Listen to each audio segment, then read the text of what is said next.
صحیح بخاری حدیث نمبر 428۔ جب نبی کریم صلی اللہ علیہ وسلم مدینہ تشریف لائے تو یہاں کے بلند حصے میں بنی عمرو بن آپ کے یہاں آپ اترے اور یہاں 24 راتیں قیام فرمایا۔ پھر آپ نے بنو نجار کو بلا بھیجا تو وہ لوگ تلواریں لٹکے ہوئے آئے۔ انس نے کہا گویا میری نظروں کے سامنے نبی کریم صلی اللہ علیہ وسلم اپنی سواری پر تشریف فرمایا ہے، جبکہ ابو بکر صدیق رضی اللہ عنہ آپ کے پیچھے بیٹھے ہوئے ہیں اور بنو نجار کے لوگ آپ کے چاروں طرف ہیں، یہاں تک کہ آپ ابو ایوب کے گھر کے سامنے اترے اور آپ یہ پسند کرتے تھے کہ جہاں بھی نماز کا وقت آ جائے فوراً نماز کر لیں۔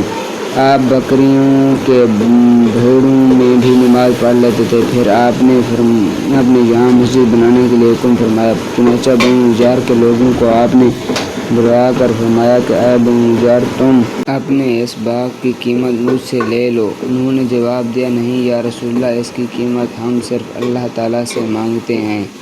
انس رضی اللہ عنہ نے بیان کیا کہ جیسا کہ تمہیں بتا رہا تھا یہاں مشرکین کی قبریں تھیں۔ اس باغ میں ایک ویران جگہ تھی اور کچھ کھجور کے درخت بھی تھے۔